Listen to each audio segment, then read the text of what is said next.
Thanks for listening to the Get Over Yourself podcast, brought to you by Carol Fit Stationary Bike Program, 8-minute workouts to get super fit. Perfect Keto, the cleanest, highest potency ketone supplements. Mofo, male optimization formula with organs to boost testosterone.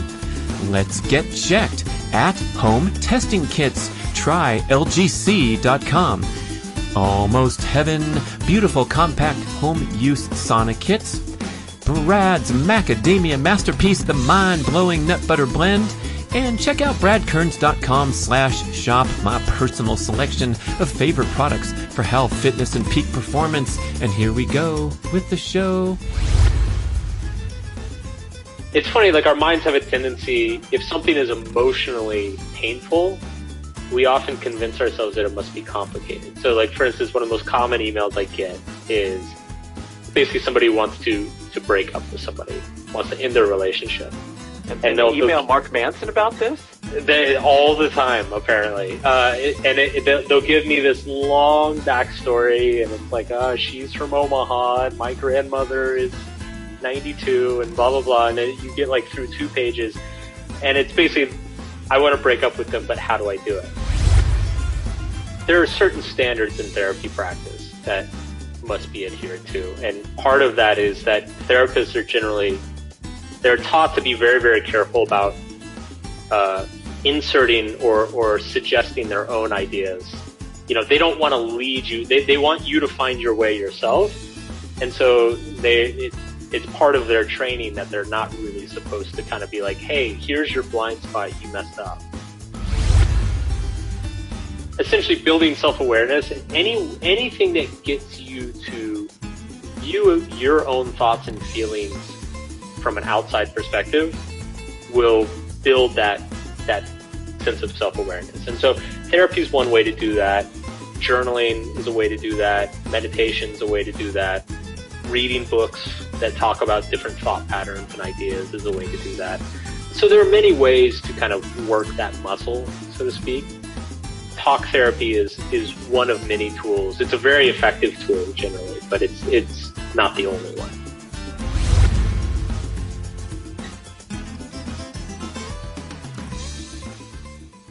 Hey folks, I've discovered a bloody awesome new workout program that gets you results in 8 minutes. Yes, an 8-minute workout. And don't laugh, because the science supports the assertion that a properly conducted high-intensity workout lasting only 8 minutes with less than a minute of explosive sprinting effort can deliver more benefits with less downside risk than a pattern of much longer, more depleting cardiovascular workouts. It happens with Carol, my friend Carol. CAROL stands for Cardiovascular Optimized Logic. It's an artificial intelligence-powered interactive exercise bicycle that learns to apply the exact resistance you need to get fitter over time. This thing is cool. We're friends. I hit it hard. I get benefits. I get results. Basically, what you do is you go into the program on the screen, you warm up for a bit, you hit an all-out 20-second sprint, you recover for a few minutes, you blast another 20-second sprint, see how high you can get your watts up there like the Tour de France guys, you cool down, and you're done. The video guy on the Carol Fit AI website is wearing a suit and tie because the workout is too short for you to break a sweat. Yes, it's hip, it's slick, it's high tech, but it's also legit because the short sprint elicits a cascade of hormones into the bloodstream that prompt fitness breakthroughs and turbocharge fat metabolism around the clock. Indeed, a little goes a long way, and this program lines up perfectly with my promotion of micro workouts and short duration sprints to get the maximum fitness benefits without those downside risks of breakdown, burnout, illness, and injury that happen with the traditional approach to fitness and these long, exhausting, depleting workouts. Go check out carolfitai.com AI. The website has all the research. It'll draw you in, teach you all about it. You get a discount for listening to the show and mentioning B.rad when you're ready to get your own bike. And I don't know about you, when you walk through the room and you see that thing sitting there and realize that no, it's not a sweaty hour of pain and suffering, but an 8-minute commitment to continue to boost your fat metabolism, build your fitness. It draws you in. It's so easy to jump on the bike and go because it's short and it's fun. Carol Fit AI. Check it out. Hey, listeners, what a tremendous honor to introduce on the Get Over Yourself podcast, the #1 best-selling author of the world, Mark Manson, author of The Subtle Art of Not Giving a Fuck, the runaway sensation that put him on the map as one of the great modern philosophers. No joke, this book was the #1 best-selling book overall in the world in, I believe it was 2017, released in 2016. Absolutely brilliant breakthrough work, and I'm going to call it probably the transformative book of the century, the 21st century. And I don't say that lightly. I think the best book of the previous generation was Dan Millman's Way of the Peaceful Warrior. Going to get him on the podcast someday too. And you'll listen to Mark talk about the surprising runaway success of the book, which has now sold 12 million copies worldwide, translated into many languages, and just thrust him from obscurity or from a decent blog where he gave relationship advice to the top of the heap. And in the show, he talks about the difficulty of adjusting to his new life when this book went crazy. Not something that many people can relate to, but I definitely think you're going to relate to his honesty, his vulnerability, his struggle. And I pitched him, cold called him, and gave him a clever enough email that he said, sure, what a great surprise to connect with someone this busy and big time. But I was really taken by his project that he did on Audible.com called Love Is Not Enough. So it was an audio recording project consisting of an assortment of interviews, repeat interviews with people immersed in relationship struggle. And he had 4 or 5 different subjects that he was coaching through these journeys. And he just came off really as a nice guy who had so much kindness and consideration for these people and really wanting to help them navigate these things and become better people. So I really encourage you to go over to Audible and listen to Love Is Not Enough.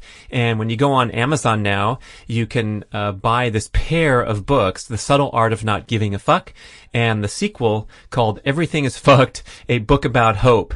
And what an honor it is to be parodied with all these other books that have fuck in the title now. But this is the original guy that doesn't give a fuck, or teaches you, more accurately, to choose what things you give a fuck about and the things that you don't.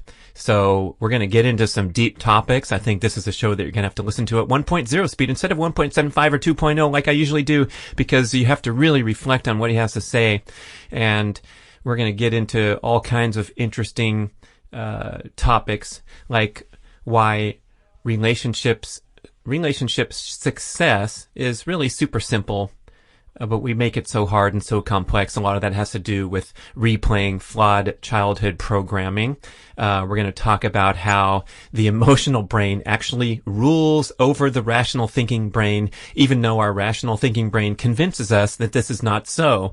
And that is kind of the centerpiece of the Everything is Fucked book. And then we get into some of the content of The Subtle Art of Not Giving a Fuck that resonated so well across the world with people. The idea of maintaining an identity that is defined by as little as possible and seeing your life as a series of decisions and actions. So this is pretty heavy stuff. I think it's going to have great value to you, and you're going to love this good-natured guy, Mark Manson, coming to you from New York City, where he's under quarantine and struggling to complete his workouts just like all of us, a real person fighting the battle, doing his best, and putting out wonderful content at his blog. So go look at that, markmanson.net. Get the books, get up to speed. Here he is on the podcast. Mark. How are you? Hold on. Hey, man. Thank you. How's it going? Pretty good.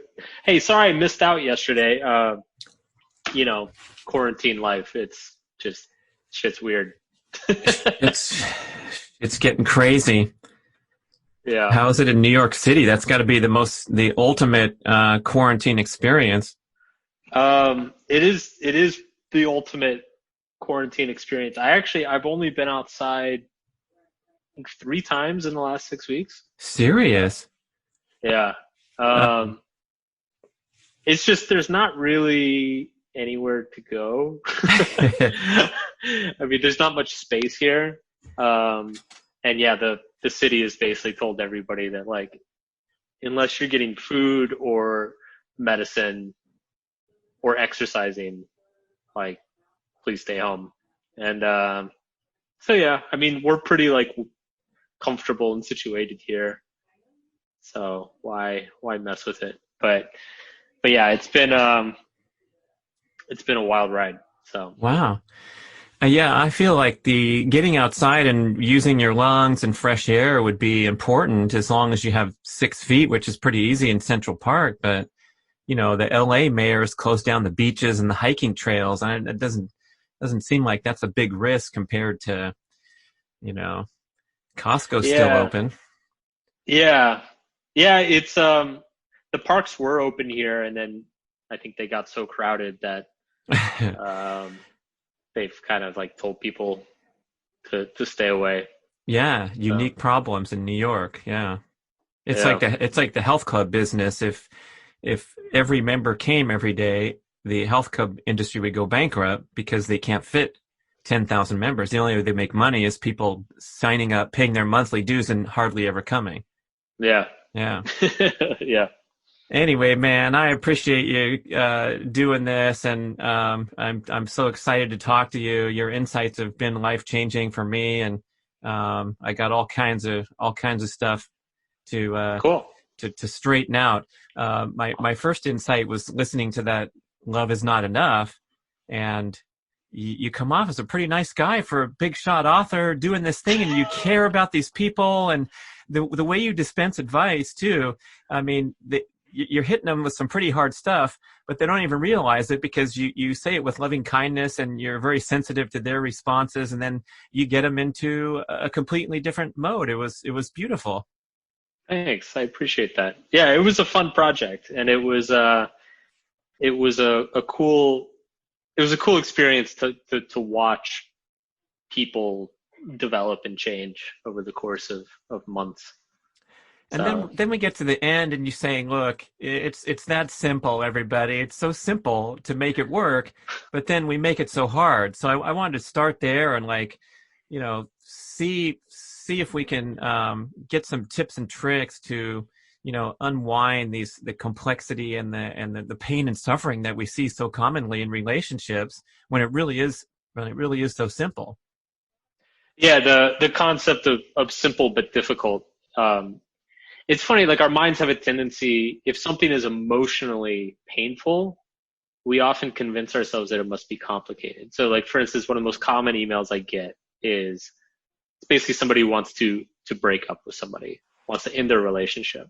And they email Mark Manson about this? They all the time, apparently. They'll give me this long backstory, and it's like, she's from Omaha, and my grandmother is 92, and blah, blah, blah. And then you get like through 2 pages, and it's basically, I want to break up with them, but how do I do it?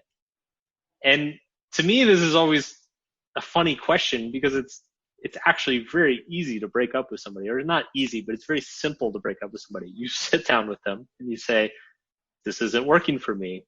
I would like to end it. That's it. It's like breakup done. But because saying those words is so excruciatingly painful for us, we start convincing ourselves that it's this very complicated process, and that we need an expert to give us steps 1 through 12, and that we need to understand different mental models and all. And it's like, no, you just need to sit down with somebody and simply say the words. And so this plays out in all sorts of dimensions with life. People who are very anxious tend to make something much more complicated than it actually is. People who are sad will come up with explanations for their sadness that are very intricate and complex. And it's like, no, man, you you just had a shitty week. Like it's sometimes things are, and actually usually things are extremely simple. And we tend to complicate them in our heads. Maybe because our identity is attached to all these different things. And then we read in the subtle art that we want our identity to be defined by as little as possible. And I think about that one all the time. I'm trying to unwind that because here I am, Mark. Hey, my identity's been an athlete for my whole life. And I'm so proud to be an athlete and put my postings on Instagram and get more likes and then build my self-esteem. And you're kind of shattering these illusions to your credit, right? If we can figure this out and we can get a complete grasp of it, I think we open ourselves up to greater possibilities. But for the most part, we're stuck attached to all these things that we think we are. Yeah. Well, the athlete thing is interesting. And I think you've definitely, you've kind of bucked the trend a little bit by remaining so athletic, into your older years. But like, one thing that's always fascinated me is seeing athletes, say career-ending injuries in their 20s or 30s or whatever, or watching kind of Hall of Fame athletes, level caliber athletes, retiring and kind of the lack of grace in which they retire with.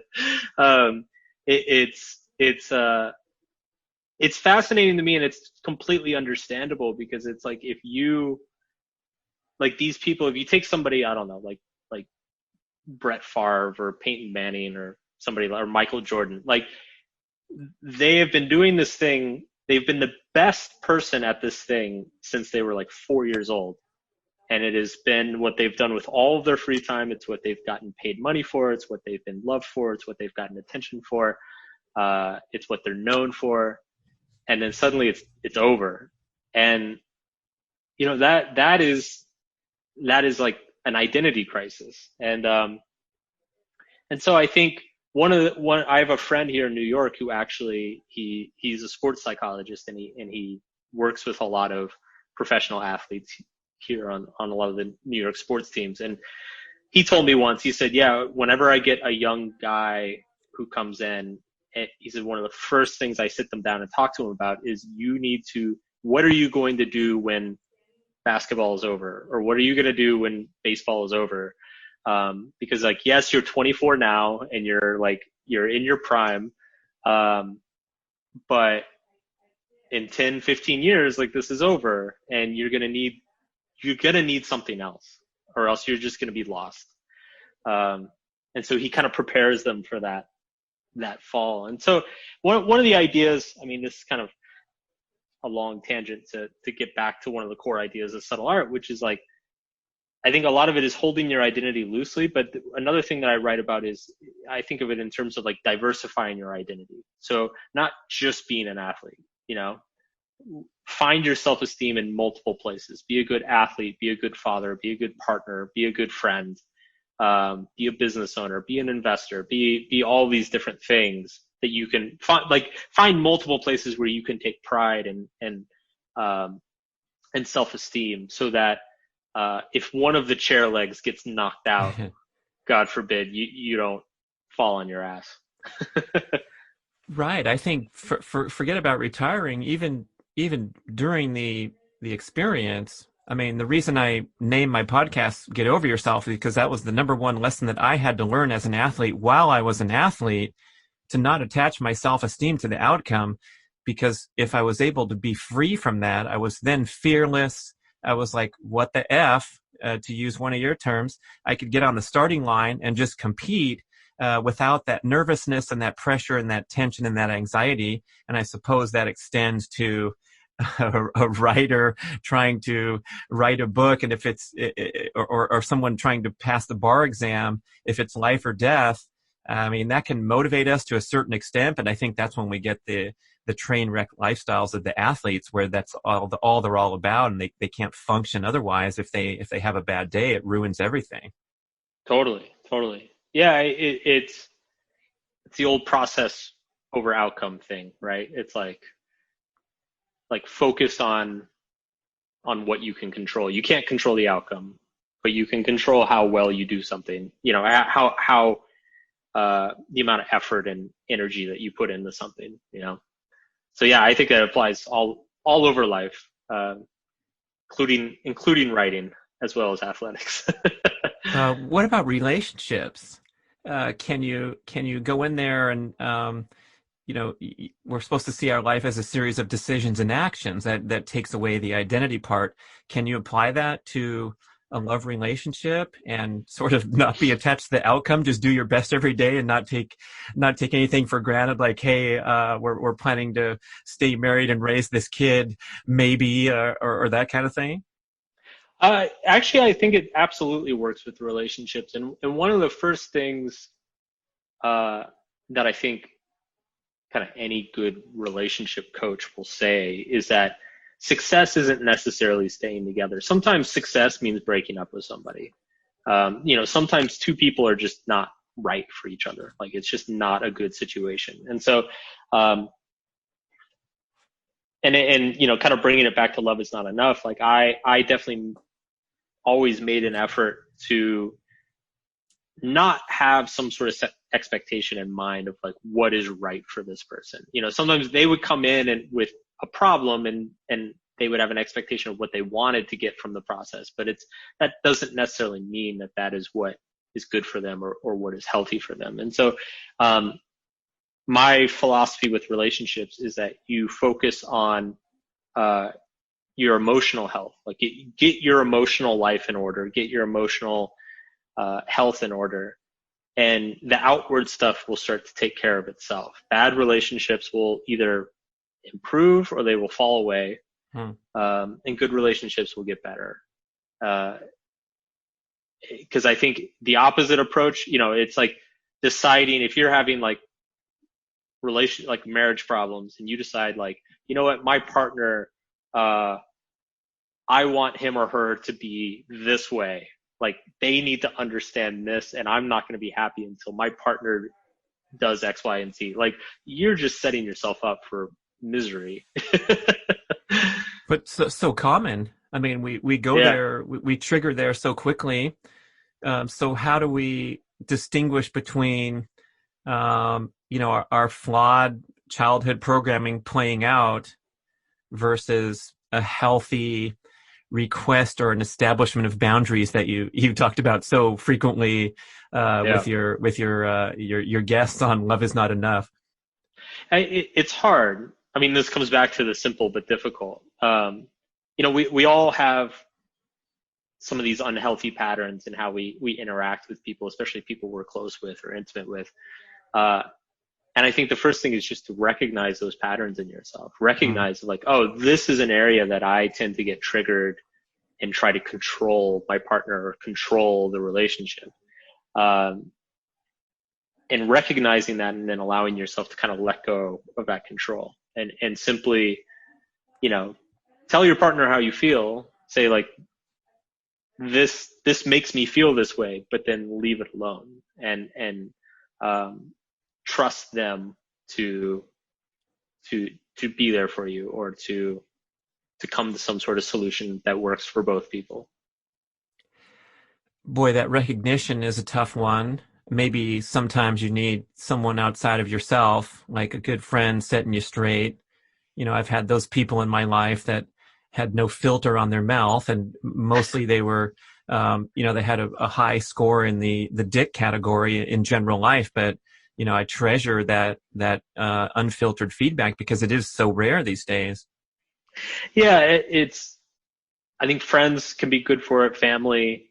It's hard to find people in your life that will A, be honest with you, and B, not project their own desires and prejudices onto you as well. You know, it's, I remember when I was in college, my first serious relationship, my girlfriend left me. It was a disaster. She was cheating on me, and it was just this big drama blow up or whatever.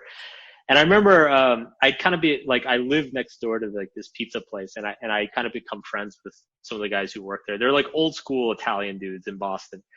And And I was like really busted up about this breakup. And I went in there one day, and like the guy working there was like, "Hey man, you don't look so good. Like, what's wrong?" And I told him like, "Oh, my girlfriend just left me and blah, blah, blah." And he's like, he gives me like a free slice, and he's like, "Sit down, man. Let's talk about it." And I'm like, "Oh, wow, this guy's so nice. Like, this is so great." And then he's like, "You know what the problem is? Women, man, they just fucking lie to you. They're all liars." And he starts going into this like super sexist tirade. And I'm like, whoa. Like, thank you for being honest, but, this isn't very helpful right now. I got the hell out of there.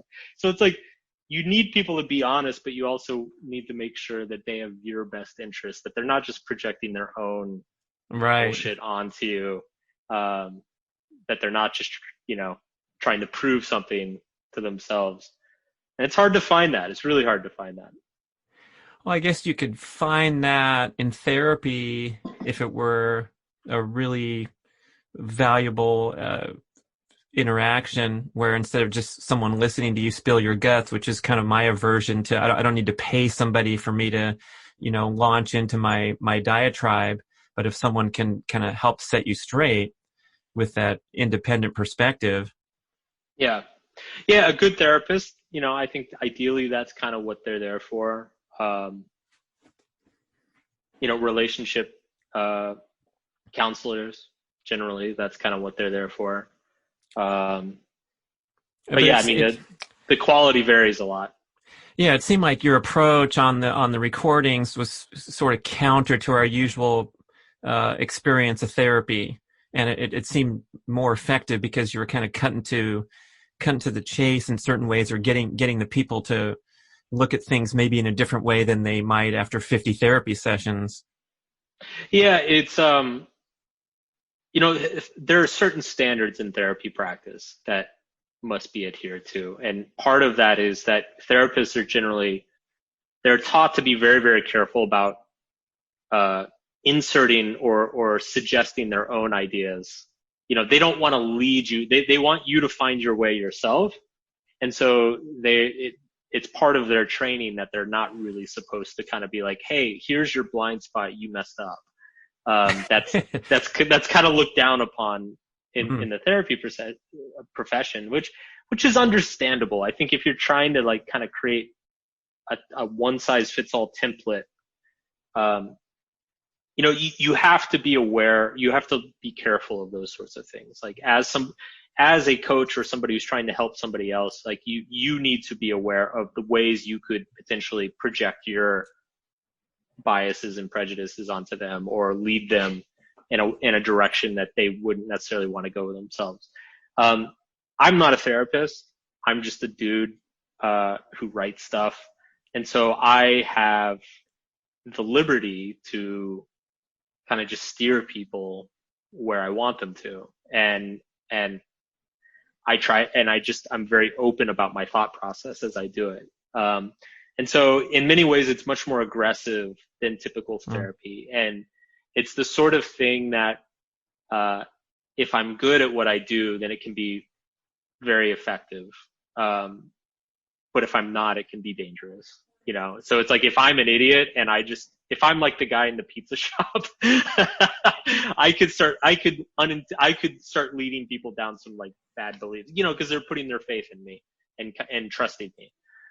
So it's like the way I would call like the way of like self-help people do it. It's a little bit of a double-edged sword, in that it can be more effective, but you have to be very careful of who you're listening to, because if they have an agenda, then I think people can be very easily misled.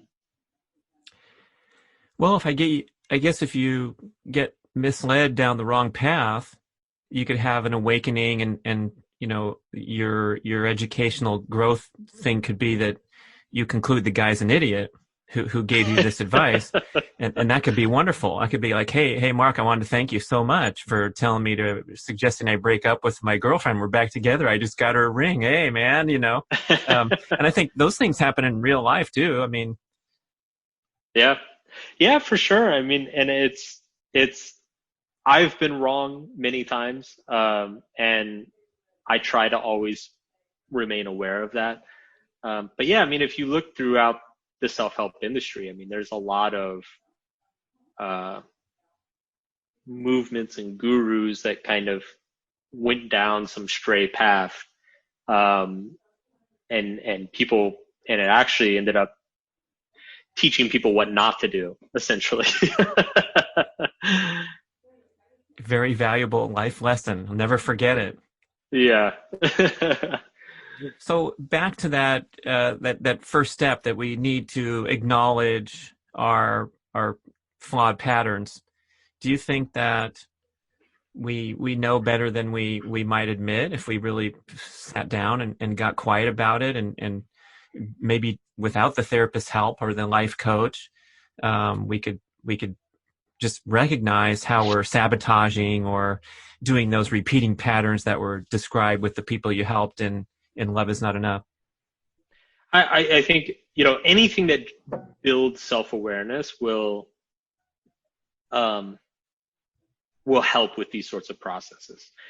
So therapy is one way to do that, and essentially building self-awareness, anything that gets you to view your own thoughts and feelings from an outside perspective will build that sense of self-awareness. And so therapy is one way to do that. Journaling is a way to do that. Meditation is a way to do that. Reading books that talk about different thought patterns and ideas is a way to do that. So there are many ways to kind of work that muscle, so to speak. Talk therapy is one of many tools. It's a very effective tool generally, but it's not the only one. How about getting the emotional brain to connect with the thinking brain?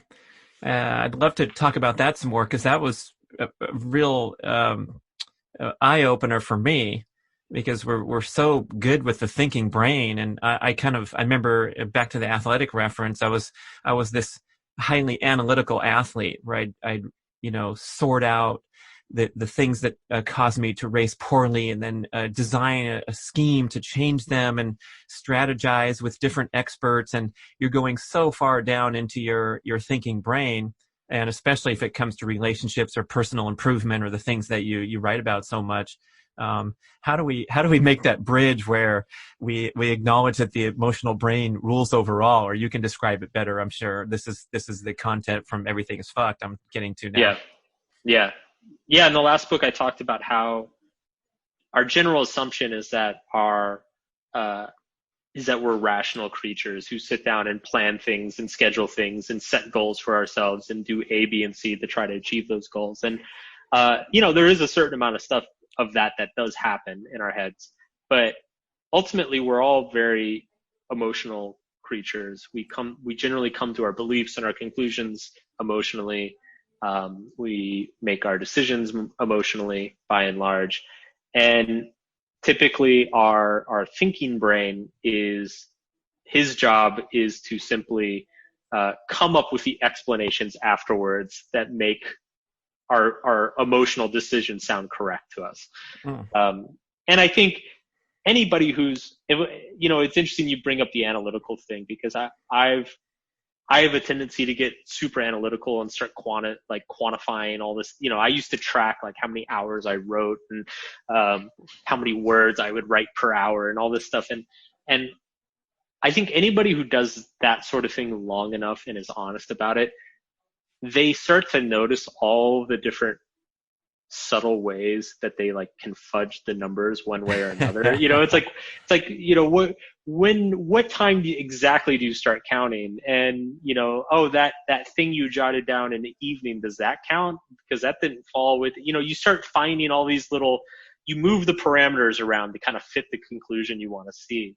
And this is a very well-known problem in science in general, is that just people, it's very easy to take the fence posts and move the fence posts around in such a way to kind of get the result that you are looking for, and doing it without even realizing you're doing it. And so the first half of my book, Everything is Fucked, is kind of about this, about how just really untrustworthy we are, our own thoughts are, how pretty much all of our thoughts, no matter how rational we believe we're being, there's some sort of ulterior motive going on. And there's something we're trying to prove. There's something we're trying to show that we deserve or we don't deserve. And it's, you can't really, that's simply a part of human nature. You can't really defeat that. And I talk about how throughout a lot of modern history, the idea was that we could defeat irrationality through being civilized, rational, educated, men and women. And, the science is back, and it's like, you just can't, you will not get rid of that impulsive side of ourselves, that bias side of ourselves. And so the most that we can do is simply become aware of it and work with it rather than against it. And so I kind of, the way I describe it is like, you have two brains, a thinking brain and a feeling brain, and they're bad at talking to each other. The thinking brain thinks it's in charge. And the feeling brain is actually in charge. And so really what an emotionally healthy person is somebody who has managed to kind of integrate their thoughts and their feelings in a way where you are able to think somewhat objectively about your feelings and what biases you might have. And then also be able to set up parameters for yourself that you will create feelings that are useful for yourself rather than hinder yourself. And so it's an abstract idea, but I think it's a very powerful idea, and I think it kind of applies all over. When you were mentioning your experience in athletics of trying to like overanalyze everything and quantify everything, I see this a lot in just as a fan of sports, is that I think what gets lost sometimes is that if you view a sport as a system with a bunch of variables that are interacting to create a certain result, people forget that emotion is one of those variables. It's like your emotions are the emotions of the athlete is a variable in the system that will produce output. So if you're like upset that day or feeling crappy or you got in a fight with your mom or something, like that affects output, that affects results. But it's not easy to measure feelings, and so we often just skip over it. or make up a rationalization to justify the crazy ass emotional behavior that leads to narcissism, addiction, what was on your list, depression, anxiety, all these things, and then we convince ourselves that it wasn't our fault or what have you. So you mentioned setting up some parameters to stay away from that persistent low-level narcissism that comes as a result of not having that good communication. What are some parameters? How can we nail this? So I'll give you a really good example that actually just came up today. So I'm in quarantine, and my exercise habits have just kind of like fallen off, as I imagine a lot of people have during this period. Gym is closed, can't work with my trainer in person anymore, all this. And so my trainer's he's been bugging me to like do some home workouts, and I just don't do them. And every week I've got another excuse, and it just doesn't happen. And so finally he and I had a talk today, and we kind of talked about like how we could change some things to make it work. And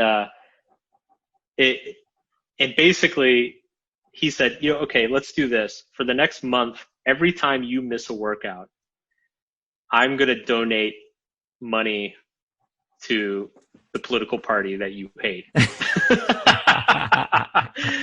Oh man.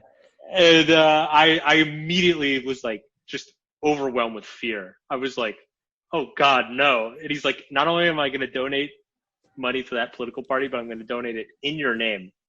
so that they know it came from you. And I was like, no, dude, no, you can't do that. No, it's like, absolutely not. He's like, okay, we'll do your workouts. And I was like, oh God. Goodbye.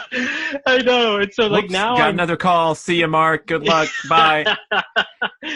And so now I am like filled with terror. I guarantee you I'm going to do every workout this week. Like it's just, but it's brilliant that he did that. And I actually talked about doing stuff like that in my book, but it's, you can create spreadsheets, you can create plans, you can create schedules, you can organize all day and all night. But until you shift your emotion in such a way to make you do something, to motivate you to do something, you're never going to do it. And so I use this example as, instead of going over all the plans and trying to like logic me into working out, he's basically scaring me into doing it, and which is very effective. Yeah, I remember doing this with the soccer team kids that I coach. I think I got it from some military example, but if a kid was goofing around or showed up late, what I started doing was having them stand and watch and clap while their teammates did punishment, push-ups, or whatever.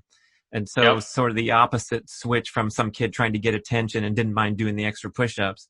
Now, I'm sure that's going to be highly effective for the first week or 2 weeks or 3 weeks, but is there some, I mean, you said the first emotion that came up was fear. Can that carry you for a long duration time? And is that healthy? Because it's, of course, a negative emotion in your example. Well, generally, first of all, negative emotions can be very, very useful. And that's one thing I talked about in Subtle Art that I think gets lost a lot these days. I get so many emails of people saying, how do I stop feeling anxious? How do I stop feeling, angry? And I'm like, well, depends. It's the emotion itself isn't bad. It's what are you doing with that emotion? I actually got an email today from a frontline hospital worker. She's working 14-hour shifts, dealing with COVID-19 patients. And she's like, I'm stressed all the time. Like, how do I stop being stressed? And I'm like, You don't. Exactly. I didn't reply. I'm like, no, you're supposed to be stressed. Like, the only thing that is keeping you working 14 hours, stress. Stress is not always a bad thing. Stress is our body's call to action. And so it can happen for bad reasons. It can cause us to do bad things. It can happen for reasons that don't make sense. But if you're a doctor and you're dealing with dozens and dozens of COVID-19 patients, like, you should be stressed. And that is a good moment for you to be stressed, and because it is helping you accomplish what you need to accomplish in that moment. So I'll answer the kind of two-part answer here. The first part is, negative emotions aren't always bad, and fear is actually a great motivator if it can be put in the right context. Two, I think whenever you're, so with me with the workouts, for instance, the goal, so for many, many years of my life, I was always very good about going to the gym. I never really had trouble exercising. Suddenly I'm in quarantine, can't really go outside, gyms are closed, and I'm like lost. I'm like doing I feel like a dolphin in my living room trying to do sit-ups and move my legs and all this. I'm like, what the hell is this? I don't want to do this anymore. And I don't have those habits in place. And so the way you build, basically you want to leverage your emotion to do the action you want to do long enough so that it becomes a habit, so that it no longer feels difficult anymore. It starts to feel automatic. But to get to that automatic place, you have to leverage emotion. You can't, you can't take somebody who has eaten junk food all their life and just overnight they're going to like fix it. Like you have to set up parameters, rewards and punishments and threats and pleasures that are going to kind of nudge that person into the behaviors and into the right behaviors, and so that they can do them long enough that they start to experience the rewards of the behaviors themselves, that they no longer need that external pressure or that external motivation. Right. So you could certainly throw positive emotions into this mix and positive motivations, like you're going to win a prize. Your trainer's going to take you out to dinner if you can do 3 workouts in a row, what have you. It doesn't have to be the donation to the, to totally. the evil parties of, yeah, totally. But what's interesting is that some people respond much better to positive reinforcement. Some people respond much better to negative reinforcement. Me, for whatever reason, I respond really, really well to negative reinforcement. It's nothing motivates me more than somebody telling me I can't do something. Like nothing. Or like somebody telling me I suck at something. Like that, it just lights a fire in me. Whereas, and I've noticed that just over the years with coaches and mentors and classes I've done, the teachers and coaches who are like, hey, great job, I'm really proud of you. Like, it means nothing to me. It's the coach who's like, what the fuck is this? Like, this, you were like, what are you were so better, so you could do so much better than this, Mark. What the hell are you doing? It's like, those are the coaches that get the best out of me. And it's just a personality thing. It seems like that's a universal, that would be universally beneficial, unless you cracked and you couldn't handle someone giving you direct feedback. But I think, you write about this stereotype entitled generation where all they're getting is a trophy for 9th place, and their whole life they've had nothing but, I guess they've eliminated that opportunity for the emotional charge to lead to action, because everything's wonderful all the time. Yeah. And look, we need both, right? Like, you need positive and negative reinforcement. We all do. If you have all positive reinforcement and no negative reinforcement, you turn into a entitled nitwit, who demands everything right now and thinks they deserve everything. If you only have negative feedback and no positive feedback, then you get a lot of very neurotic, self-hating people. And so you need a nice mix of both, and they also need to be contextualized. And they also need to be delivered in a certain way. It's with negative feedback. Generally, you want negative feedback to be about effort and not the person. So it's you don't ever want to be like, you're an idiot, you're never going to be able to do this. Like, that's bad negative feedback. Good negative feedback is, you're capable of so much more. I wish you put in more effort. I think you underestimate yourself. What the fuck are you doing? Like that's a good negative feedback. And same thing with positive feedback. Generally, it's if you say like, oh, you're just a little genius, you're gonna do amazing things. Like that demotivates people, because they're like, oh, well, I'm a genius, so I don't need to work at this. Whereas if you applaud the effort, then it generally encourages greater amounts of effort in the future. But yeah, it's funny because this is something that I have found so important in my own life, and when I talk to people and work with people, everybody in the Love Is Not Enough audiobook, like, I very early on, I try to kind of get a sense of where they are on that spectrum, if they need encouragement or if they need somebody to kind of kick them in the ass a little bit. And it's people react to different things. So yeah, it's useful to know that about yourself. Could this be connected to the thinking brain and the feeling brain, as far as where you are on the spectrum of what you need, positive and negative feedback? I don't know. It's definitely, it's some sort of innate personality thing for sure. I think some people have a tendency to,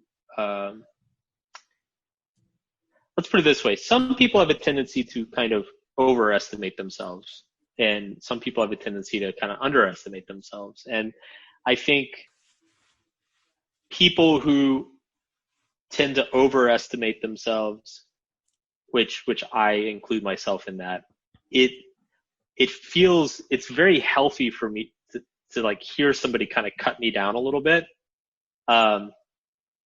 Because I have a tendency, if left to my own devices, I just know from my personal history that I have a tendency to get a little bit cocky and lethargic. It's like, I don't need to work out this week, whatever. Like, I'll be fine. And it's so the negative feedback kind of, it balances me out a little bit. And I do know that there's a lot of people who are just incredibly hard on themselves, often for completely unnecessary reasons. And I think for them, it's kind of weighting the positive feedback is probably going to be more effective. Are these things stemming from our programming from childhood experiences?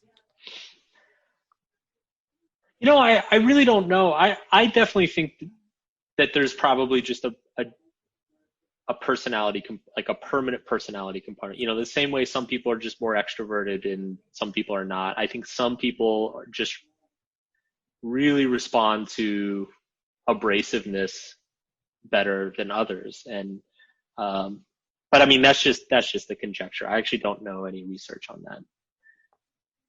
I'm reminded of your comments you gave to Aubrey Marcus on the podcast about, you're talking in the subtle art about appreciating the struggle in life, focusing on the meaningful struggle, choosing what to give a fuck about, and then describing how your head exploded with the incredible success of the book. And you had to sort of recalibrate, or you had a lull period where you were doing the video games and the junk food. I'd love to know more about that. Yeah, the success of subtle art, and I guess for listeners who don't know, like subtle art, not giving a fuck. It at this point, I think it's sold over 12 million copies, which in the publishing world, that's like it's pretty good. It's very good. It's up nice, there. Nice. Yes, it's very, very nice. I'm translated in Kazakhstan as well. Yeah, definitely no complaints over here. But its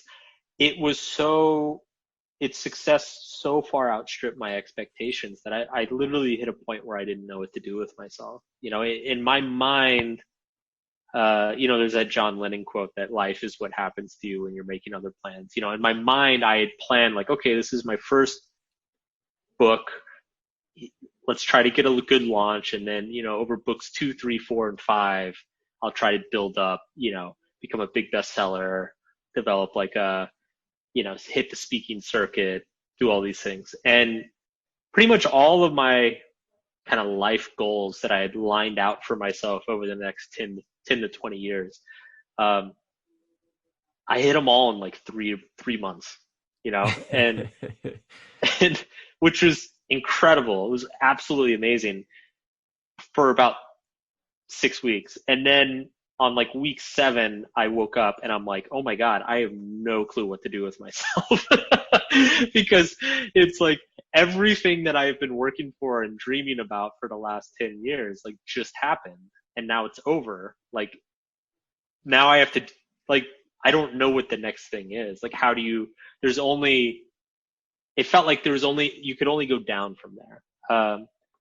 And so I actually became very lost and kind of depressed for about a year, and which was really unexpected, which I think made it a little bit more difficult. And then what also made it a little bit more difficult was that I never really felt right talking to people about it, because the last thing anybody wants to hear is like, oh, I sold 5 million books and was #1 in 12 countries. And I'm depressed. Like nobody wants to hear that, guy. They're gonna use a comment of one of the words in your title. They're gonna throw it back at you. Exactly. So yeah, I felt very lost and confused about it for a while, and the conclusion I came to was that I needed, ultimately, like we always need something to look forward to. Which, and it's no coincidence that this kind of became the theme of my second book, but we all need something to look forward to. And it's what we're accustomed to is that when things get so bad, we struggle to find something to look forward to. But what we don't realize is that also, if things go really, really well, you can also struggle to find something to look forward to. And so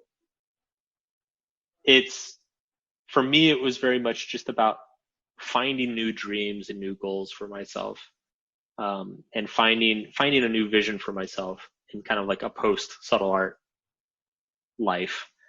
And that pulled me out of it. That was a big realization for me. And it's been funny because I've been talking about this in a lot of interviews since then, last couple of years. And a lot of people have reached out. People have told me that, people who started businesses and then sold them for a bunch of money, people who, actually, apparently it's not uncommon with athletes, like people who like go to the Olympics or whatever, and then suddenly it's over. They've told me that it's like, this is the hardest period of my life. I actually had a friend here in town who, he was co-founder of like a big successful startup, and they went public a couple years ago, and suddenly he's just worth like tens of millions, hundreds of millions of dollars. And I'm not super close with him, but I would hang out with him once or twice a year. And I knew that he had also been playing a lot of video games. And so I started hanging out with him. You found him online. You found his screen name there in the corner. Yeah, exactly. And, and I started it was during this period, I started telling him about it. And he just looked at me and he's like, yeah, dude. He's like, since my company went public, he's like, all I do is play video games. He's like, I'm so lost. I have no idea what to do with myself. So it's a thing, and it's it's a thing. It's a real thing, people. Somebody told me that it's called, she had heard it called Astronaut Syndrome. Because yeah. Because astronauts who came back from space knew that nothing else that they ever did in their life would ever compare to what they just did. And so it's very common for astronauts to go through a period of depression afterwards. Yeah, I also wonder if you take a step back. We can talk again when we're 80 and 93 or whatever. But these highs and lows that you've already experienced at relatively young age, maybe those are part and parcel. So if you become a sensational #1 bestseller, maybe that pairs with a year of eating junk food, playing too many video games, having ennui, and wondering what's next. Is that sort of a necessary component, rather than the opposite would be, yeah, Mark punches the clock. He's always here at 8 a.m. and he checks out at 5, and he's worked here 47 years. Yeah. It could be. One thing that I really had to work hard for myself is to stop judging that, and accept that, even if maybe that's not true for everybody, maybe that's true for me. Maybe I needed that period. And that in some ways it would be almost inhuman to not, to show up the next day and write as if nothing happens, like that actually sounds even crazier, know? I guess unless you're going for, unless you want a bigger private jet, and some of those people, they're insatiable, and that doesn't seem too healthy to me either. So maybe this was a more healthy response than, buying your own billboard in Times Square, because now you could afford to promote your book more. Yeah. Yeah. And it's something, and that's something that I often struggle with sometimes too, which is I don't need a lot to be happy. I'm like a pretty simple dude. It was funny. I did a podcast with like one of these like really like manly man's fitness shows or whatever. And they're like mine. Yeah. Like super macho. And they're like, so bro, like, well, be honest, like, what'd you spend your first check on? And they were like dead serious, and they were expecting me to like say I bought like a car or a boat or like something ridiculous, right? And I told them, I was like, well, I bought a new Nintendo. and they just started, they thought that was the funniest thing in the world. But it's true. It's like, I don't need a lot. And so sometimes I feel when I live simply, I feel guilty that I'm not taking advantage of like all the opportunity I've been given in life. But then when I am working my ass off and spending a bunch of money, then I feel guilty of like, I don't need this to be happy. So it's one of those situations where, you know, you're just human and your brain fucks you over no matter what you do. Yeah, it's a difficult struggle to achieve the balance there. And so, you know, now I'm 55-year-old dude, and I've spent the first 50 years of my life enjoying myself, pursuing my own passions, answering to my own drummer, and then sitting back and going, gosh, I haven't been entirely responsible with my building of wealth and security and making sound decisions and manifesting, you know, all that's necessary. So, you know, I want to improve as a person all the time, but to have that balance where, you know, I don't have an insatiable need for the Lamborghini that's, you know, orange on the outside and black on the inside. But, you know, again, if you just, you know, want to be a surf bum the rest of your life, that might be a source of pain and suffering too. So, you know, to strike that balance, I guess it's an ongoing challenge. Yeah. And it's funny because whenever I start talking about this, a lot of people remind me that in chapter 2 of Subtle Art, I like very explicitly said this, is that like, no matter what you do, you're going to be slightly dissatisfied with what you're doing. and it's like, so it's been funny because it's been funny and it's been ironic in that like a lot of kind of the existential struggle that I've gone through since Subtle Art of Not Giving a Fuck has come out has been explicitly described in the Subtle Art of Not Giving a Fuck. And so I've been forced to eat my, what's the saying? Eat my crud, or I don't know. I don't remember what. Yeah, or they regurgitate your own pages, choke on them, whatever. Yeah. Yeah, just there's some metaphor there that I'm missing. But yeah, I'm supposed to eat my own crow, as it were. Oh man, Mark, I appreciate the chance to catch up with you. And it's the depth of your books it's a challenge, man. I used to listen to all my books at 1.75 speed, sometimes double speed, because I can listen to as many books as possible, but we got to really slow down and absorb these insights. And I appreciate you walking us through them on the show. I think it's going to really entice the reader to go grab the necessary if they haven't read them.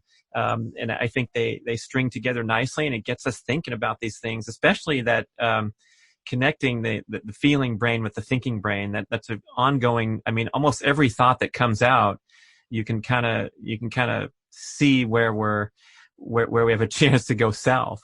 Yeah. Yeah. Plunge into persistent low-level narcissism, as you say.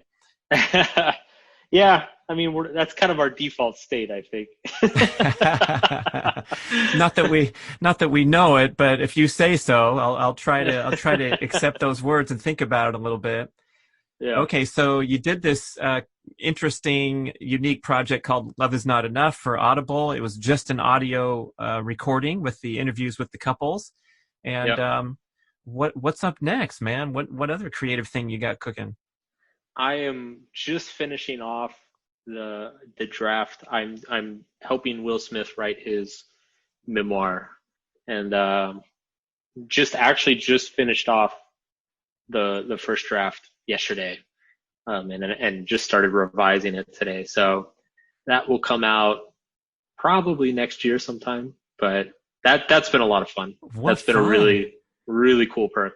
Miami bringing the heat for real. Y'all don't understand. I've never seen so many Dominican women with cinnamon tans. Will Smith.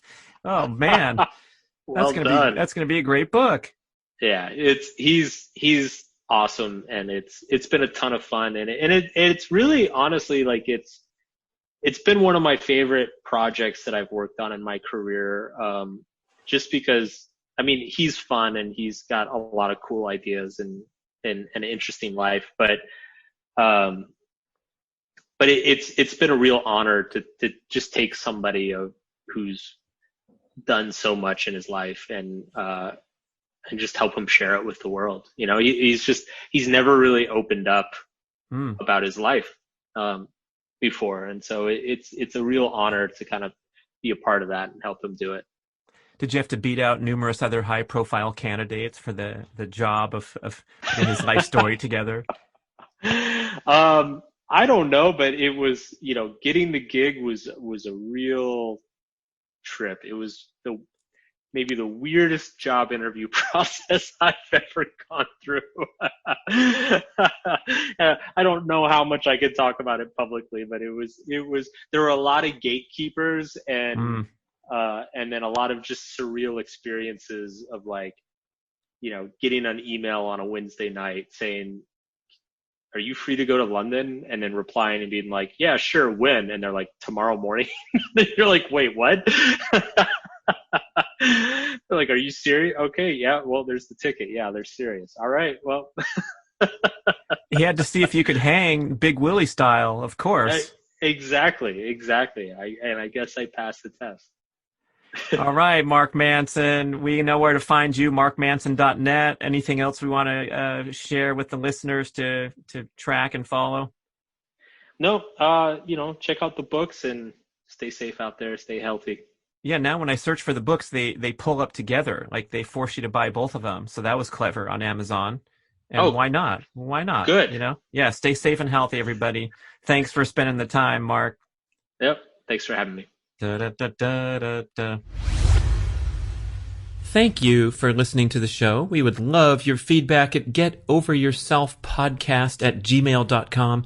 And we would also love if you could leave a rating and a review on iTunes or wherever you listen to podcasts. I know it's a hassle. You have to go to desktop iTunes, click on the tab that says ratings and reviews, and then click to rate the show anywhere from 5 to 5 stars. And it really helps spread the word so more people can find the show and get over themselves, because they need to. Thanks for doing it.